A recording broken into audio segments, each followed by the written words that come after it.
Welcome back to Project Brupeg. We're currently tied to Cairns Marina. We are heading into town to do our last big stock up before we head north.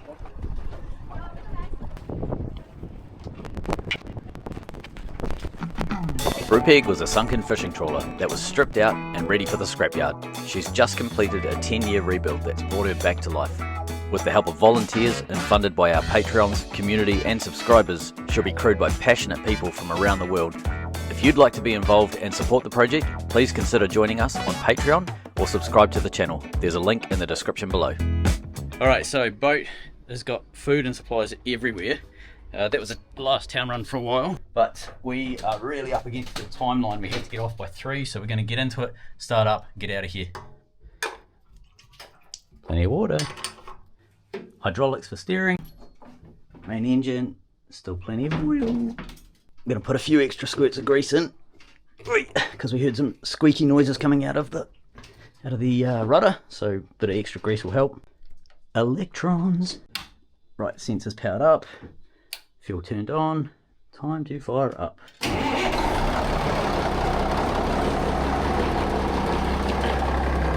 Full of water and fuel, we left the marina and found an anchor spot just across the river so that we could get the boat ready to steam to Port Douglas, 37 nautical miles up the coast.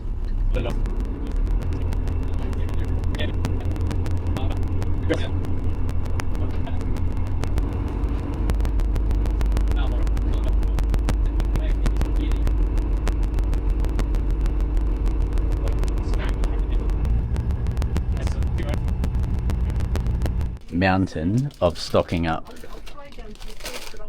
So this is about a third of it. A lot of it's disappeared already over there.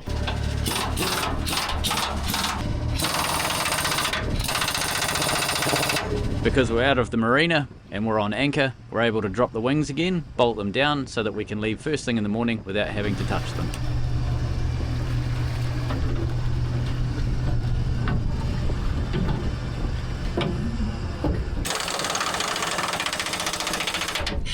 Right, wings are down. We've been running the generator the whole time so that we can get the oil nice and hot, because we have to do an oil change on the genset. Much easier to do it when the oil's warm.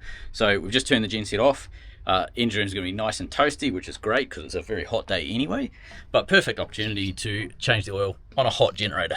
So on Brupeg, oil changes are relatively easy in the sense that once the generator or the engine is hot like it is, we've got a ball valve on the sump bung. We have a black pipe just down in here. We lift this floor grate up, and then we can drain everything straight into the keel tank. So let's do that and it'll make more sense. Right, now we need to dig out our nappies and our oven tray, and that's the grease that comes out of the prop shaft. That's why we have that tray. And that there in the corner is our bung. So a long time ago we made a special service tool. It's basically just a big bolt welded to an upside down 1-inch socket, and that's because the lid on this bung is a 1-inch square.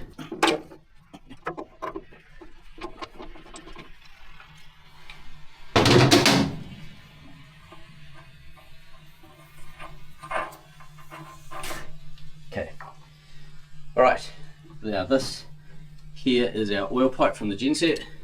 So this just goes into that hole down there, which is our oil drain tank. Just make sure it's nice and low, like that. Now we can go to the back end of the generator, open up the drain bung, and all of the hot oil should flow straight into that tank. So on the other side of the genset is where the oil... It's yellow. I think it's a yellow handle, yeah. So just turn that. Can you get to it? Yep, got it. Okay, cool. So that's open. So if we come back here, what we should see in a couple of seconds is oil flowing out of that pipe. We got oil coming up? Yeah, definitely. Okay. Alright, sweet. Just pop that back in and that'll just self-drain. The next thing we have to do is change this oil filter here. You can see when it was last changed. I always write the details on it just so that we know, you know, what we're dealing with. So it's a bit of a mission, but it drips the oil down. So I found you can kind of wedge this in roughly underneath it somehow. I did it last time, I can't remember how I did it. But when you undo it, holding that under it like that catches most of the oil. That's it. Perfect. You probably get it with your hand. Okay, so just go nice and slow, you'll find. Yep, that's great. Just keep going, keep going. Just keep going at that until you'll see it start dribbling. Yeah. Yep. Perfect. It is warm. Yeah. So you can take your time. You can sort of, if you want, you can leave it there and just let it drain out if you want. How much do you expect to drain? Think of that full of liquid, so I don't know. This amount? Yeah, whatever that amount is.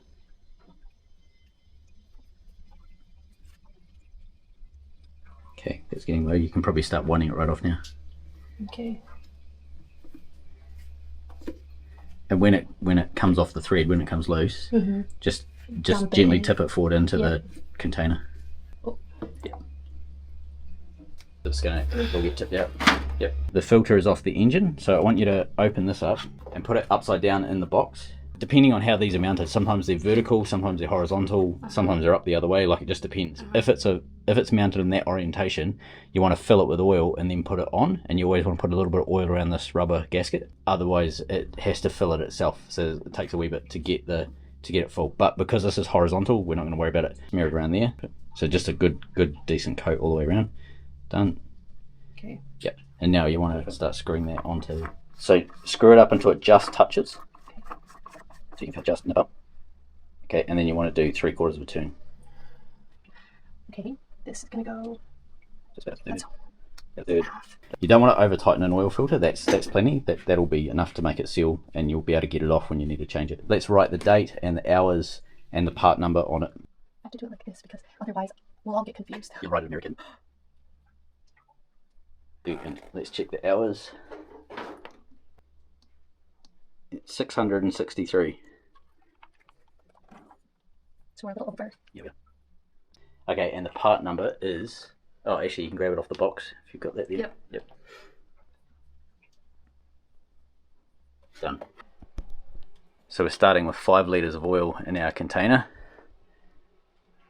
So just go like slow. You don't want to go real fast in case it starts bubbling back up at you. One of the things that's quite neat about this generator is the sump is actually quite big. And what that means is we can extend the time between our oil changes. So rather than changing every 250 hours, we can change every 500 hours because we have more capacity in the sump. 5 litres in, dip the sump. We can see we've still got quite a bit to go. We need about another 2 litres roughly, I know from memory, but we'll keep going until we get that up, and then we'll run the engine, get all the galleries and the oil filter filled, and then we'll be checking the level again. Right, next lot going in. Okay, just hold there and we'll do a sump check. So we're about halfway up the dipstick now, so we're just going to dump the last of our, like a can of oil that we had pre-measured, and then we'll start up, get the oil flowing around the engine, turn it off, and then measure it again. So just chuck the lid in so it doesn't spit oil at us. Just give that a wipe. Put it back in and measure it. Okay, so we still need more oil, but we're good enough to be able to start it up. And mainly we're trying to start it up to fill this up with oil. So fire it up.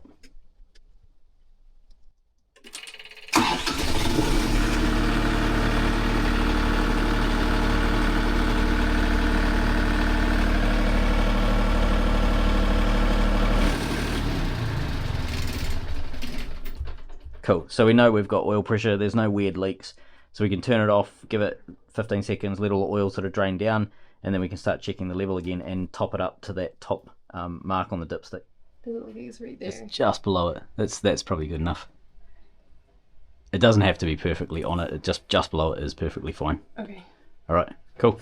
You don't want to overfill it, because if you overfill it you can start doing damage to your pistons and like some of the other things, like it starts squeezing past the rings and going into the piston cylinders. Okay, so bung back in the sump tank. Sort of nipped up. So new nappies in a tray. Floorboard going down. This is a bit tight, so it sort of wedges in. So, yep. And that's it. Genset oil change done. So let's fire it back up because we need some power.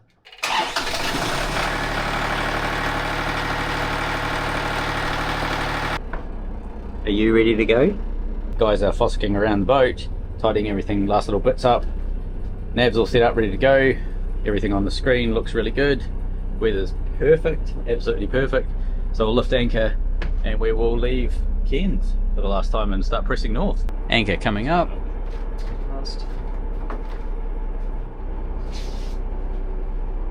Logging on with VTS to leave the harbour. Brupeg, this is Cairns. jets have said, you are heaving anchor and proceeding outbound. Information, traffic, the motor yacht LIVA, length overall 118 metres, is about to enter the channel in the next 5 minutes and is proceeding inbound to Trinity Wharf. Like I said, your anchorage area, over. Understood. We will keep clear of Reef. And thanks, Brupeg. Just confirming LOA for your vessel. My sensors are showing 17 metre LOA. That's correct, over. Thanks, Brupeg. Standing by. Moving out. Thank you.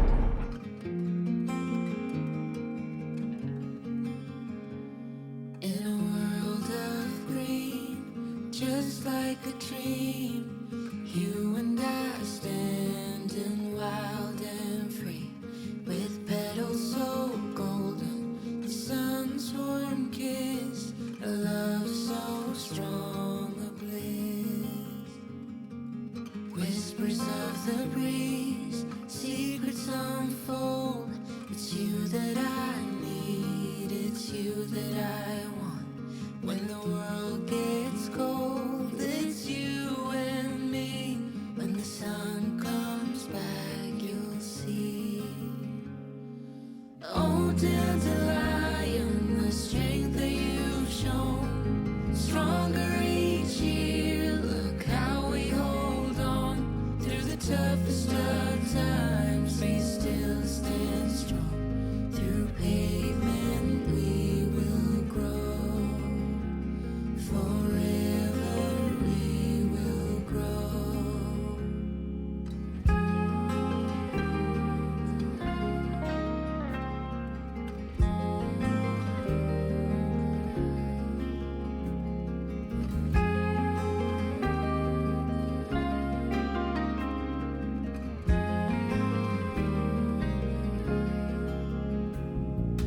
Deep within your eyes, I found a home. The love that we share can never grow. So we've turned the corner, leaving Cairns, both spiritually and emotionally. We're out of here. We're heading north. So next stop is Port Douglas. It's about a 5-hour steam for us today. It's not a huge steam. Conditions are manageable. Our plans have been slightly changed in Port Douglas. We were arriving on the, whatever it is today, the 3rd, and then steaming out on the 5th to Snapper Island to do a clean up with Tangaroa Blue. So basically go around every beach on the island and essentially scrape all of the plastic waste from that, from the beaches and the rocks and the reef and so on, and then take that back to the team. They take it back down to Townsville, and they have a recycling plant down there where they actually melt it into products. They don't just landfill it, which is pretty cool. But that's all been changed because the weather for the 5th is pretty dreadful. It's 25 knots or something like that. So we'll be slogging it out to get there, and then we've got sort of breaking seas on the so the rubbish is always on the exposed beaches, the southeast facing beaches, which is really difficult because if it's got breaking seas on it, it's really hard to clean it up. So we're not going to do the 5th. We're actually delaying it a couple of days, and the wind drops back down, so we'll delay it a couple of days and then head back out. So we've got about a week roughly in Port Douglas. To give you some idea, Port Douglas is up the top end of Australia's east coast, and the journey today sits inside the Great Barrier Reef, which itself sits on top of the continental shelf. We're making good time, so that's where we started, that's where we're going to. We're, I don't know, 70% of the way there, something like that. We do have, this is the bigger map, so this is our boat here. We do have this little rocky reef outcrop thing to go around here. You cannot see it at all, there's nothing to see.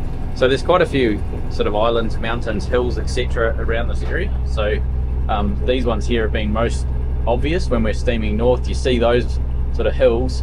You don't see any of this low-lying stuff when you're cruising up. So it's obviously below the horizon, that sort of thing. These ones here, they become more obvious when you're halfway up. But yeah, it's a pretty easy coast to cruise between Cairns and Port Douglas. But there's not a huge amount to see out here. There's no real islands per se, you know, this side of us out here. It's just completely barren. Yep, there we go. Sea, water everywhere. Boat's doing really well. We're using a touch more fuel than normal. We're using 23.7 litres. We're cruising just shy of 1100, so just shy of 7 knots. and that's because we have the genset on. So we're running 45% battery. We actually keep the batteries relatively low while we're steaming, because if the battery gets to 100%, we lose our tacho for the main engine because it takes its feed from the alternator.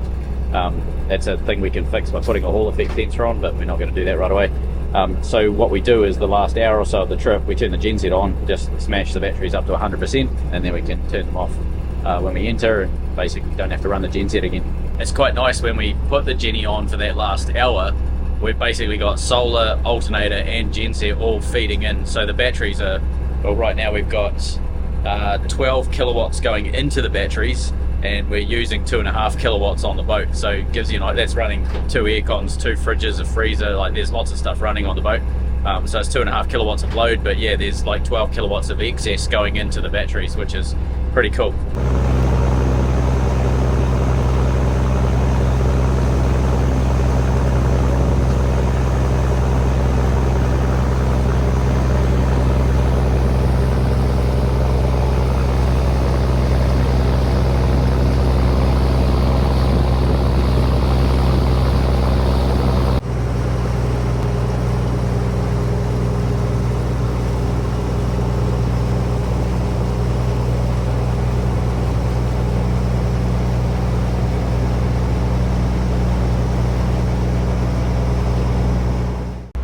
So we're going to have a go at getting a drone shot while we're moving. So Burke's down here, drone's getting set up the top. Puffy McPuff face over there. Looks like it's firing up all right. The rear rotor wing takeoff deck seems to have served its purpose.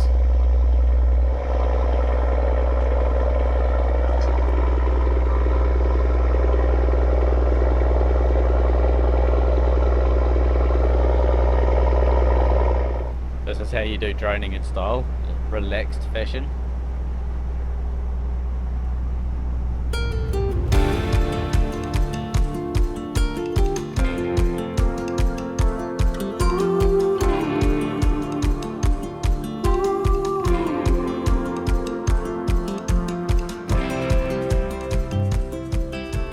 Nice clear water, boat just powering up again.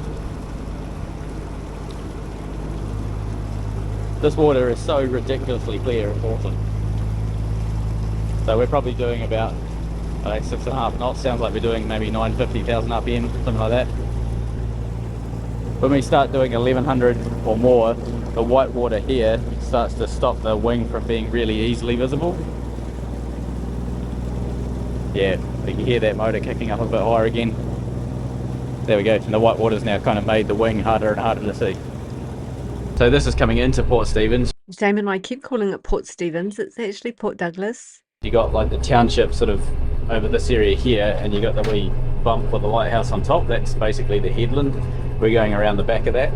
There's a resort somewhere over here, but I can't quite make it out. It's sort of buried in the trees, I think. And we have Pussycat overseeing everything. So nearly pulling in. Headland. There's like a little rock under the water over there. Few sort of commercial boats look like they're coming in from the day. There's some sort of bigger stuff out there. Oh, there's an island, that's not a boat, sorry. And then there's a few sort of bigger, looks like tourist boats and stuff coming in. May not be able to show up on the camera. High speed tourist boat and like a sports fishing boat. We're just sort of following everybody in. On the headland here you've got some palm trees right on the very end of the headland, and then got a little bit of a sandbar that sort of sticks out, and there's a fairly well defined channel to go down, so just sort of getting ready to pull in. The mark to turn is basically just over there. We're just going to take a wide berth and then go in, follow these commercial guys because they'll know where to go.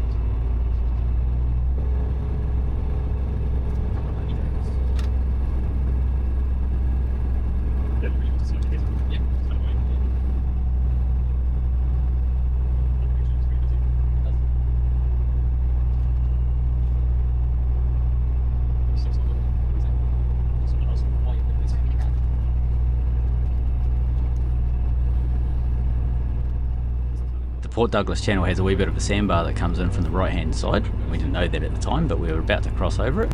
We did get used to it coming in and out of here quite a few times in the next few days after this, but it was a nice little harbour. really picturesque, and it was quite a great town in terms of supplies as well. We were able to get a lot of the stuff we needed here. We're just passing the main marina on the left hand side. It's Crystal Brook Marina, and then if you go a little bit further you'll pass Port Douglas Yacht Club, which is just on the left here, and then if you keep going you'll end up going up the river, which gets narrower and narrower, and then right on the first bend there's a fuel stop on the left hand side. This is where the trawlers get their diesel, so low cost diesel is in that area there. And then if you turn around the first bend here, it starts to get very tight with a lot of moored boats, but this is our anchor location. Right after we pop in a cheeky U-turn where there's not really enough space to do a U-turn in Brupeg.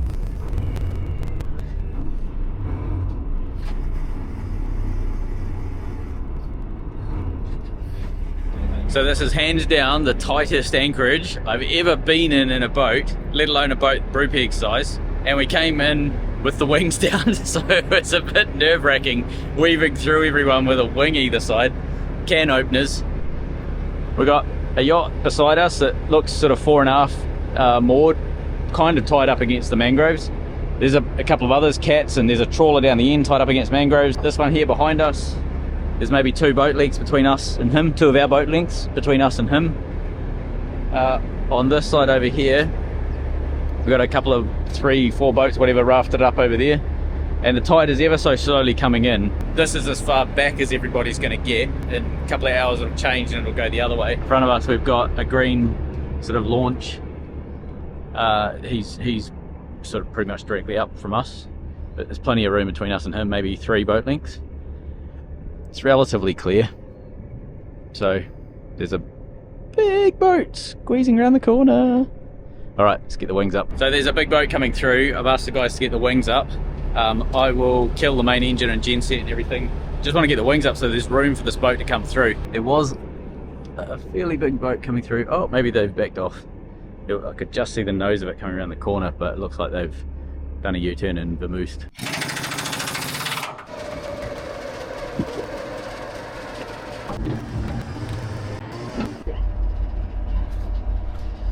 So last night we heard the water pump going on and off every 40 minutes, something like that, running for like 10 seconds, which basically means it's pumping the pressure back up, which means that we have a leak somewhere. Normally that's like a hose clamp is slightly loose or something. Sometimes it's a perished hose, like the hose wear out after a while. We've had that a couple of times, and you just go through and find whatever's causing the leak, fix that, and then the problem stops.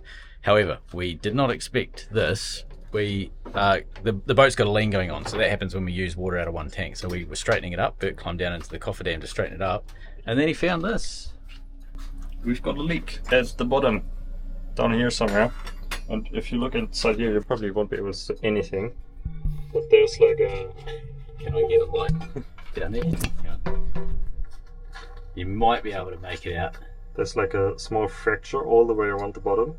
So the plan is, now that we're in Port Douglas, we were going to have a day or two with not a huge amount of boat work to do, but we're no longer having that. So we're going to try and find a housing. We do have a spare housing. Where is it? Down there, that clear housing. We tried to just put that on. But golden rule of spares is when you buy a spare, always fit it so that you know it's going to work, and then you have the original as the spare. However, that was actually from Lynn and Larry Party. That was a trick they used, which is great advice. We didn't do it because we didn't think the high pressure housing would ever crack like that, but anyway, it cracked.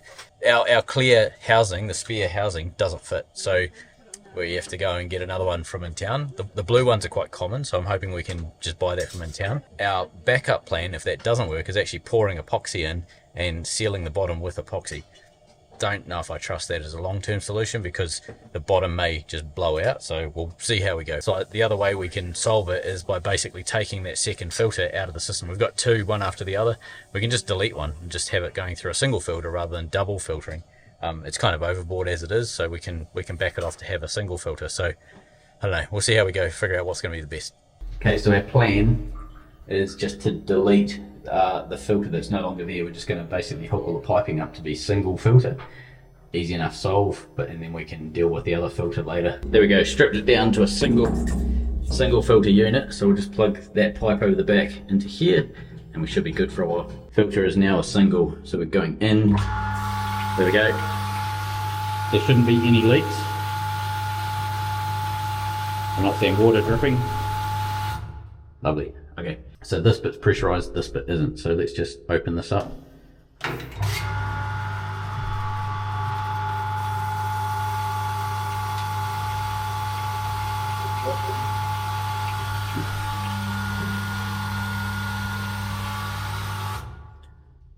No spraying? No spraying, I think we're done. Great. Awesome. Look at this, look at that. Look, we're just having pancakes and that's the view out the back. Isn't that incredible? That was pretty cool, yeah. That afternoon we took the dinghy back into town to find out where we can tie the dinghy up and where we can get supplies for the boat.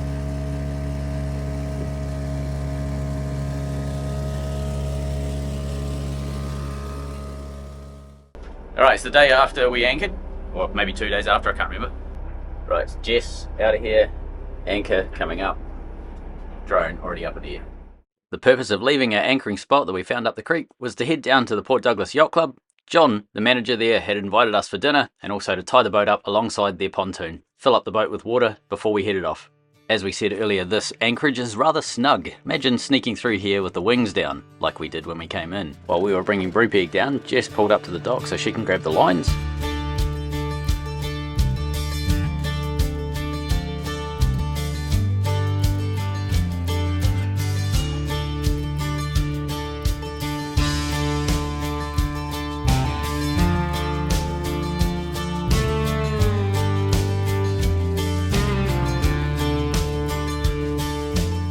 Brupeg draws 2.1 metres. There weren't huge tides while we were in Port Douglas, however we never hit the bottom here, so this is a reasonably deep mooring, so if you do have a yacht and you're heading north, this is a spot you can tie up without really getting close to the bottom.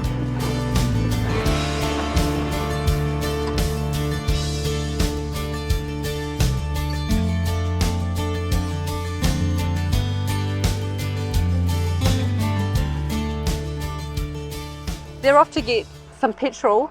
We've got to fill up before we leave. This is our last chance before we go north and do the reef stuff. They've got a long list of jobs. There's a wharf up just up the river with diesel and petrol that they're heading to, and they'll fill up and come back.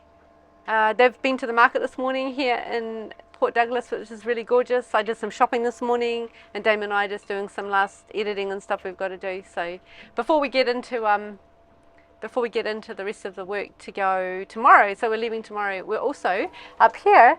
John from Port Douglas Yacht Club has invited us for dinner tonight, so we're going to go up there and have a lovely time with them. We're here for the night, and then we're heading out to an island tomorrow while we do some more work out there, getting ready for the Snapper Island cleanup. So yeah, we're all on. We fired up the laser printer to do some cabin nameplates, and the guys installed Alina's finished shelves into Burke's room. Dinghy fuel back on board, crew back on board. The following day, we're out of here. We're heading to a place called Low Isles, which is about an hour and a half steam from Port Douglas. I'm not allowed to call it a pretty cool dive spot. Burke said it's a nice spot. This is some of the awesome footage that Alina and Burke shot when they went for a snorkel at Low Isle.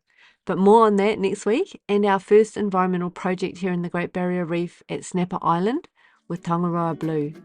See you then.